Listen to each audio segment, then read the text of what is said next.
আসসালামু আলাইকুম প্রিয় শিক্ষার্থী বন্ধুরা, এখন আমি তোমাদেরকে দেখাবো স্ক্রিনে যে তিনটি অঙ্ক আছে কিভাবে ক্যালকুলেটরের সাহায্যে এই অঙ্কগুলোর সহজ সমাধান করা যায়। এই অঙ্কগুলো করার জন্য প্রথমে আমরা কি করব, ক্যালকুলেটরটি অন করব। এক নম্বর অঙ্কটি করার জন্য আমাদের প্রথমে কি করতে হবে,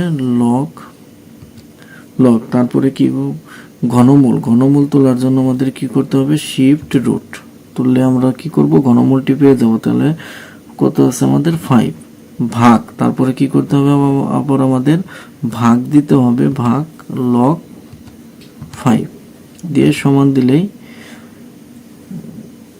এটাকে আমরা কি করব, এবিসি চাপলে এই যে আমরা কাঙ্ক্ষিত রেজাল্টটি পেয়ে গেছি কত, 1/3। তাহলে এই অঙ্কের রেজাল্টটি কত হচ্ছে আমাদের 1/3।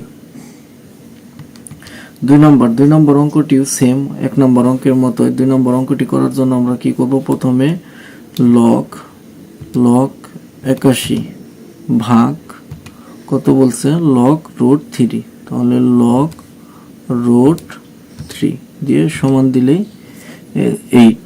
তাহলে দুই নম্বর অঙ্কের রেজাল্টটি আমরা কত পেয়ে গেলাম, 8 পেয়ে গেলাম। তিন নম্বর অঙ্কটিও খুবই সহজ অঙ্ক, আশা করি এটা পারবে। তারপর আমি 3 নম্বর অঙ্কটি বুঝিয়ে দিচ্ছি। সেক্ষেত্রে আমরা কি করব, প্রথমে লগ 16 ভাগ লগ রুট 2 দিয়ে সমান দেব 8। দুই নম্বর অঙ্কের রেজাল্টটি কত হচ্ছে আমাদের 8। আশা করি অঙ্ক 3টি তোমরা খুব সহজেই বুঝতে পেরেছো।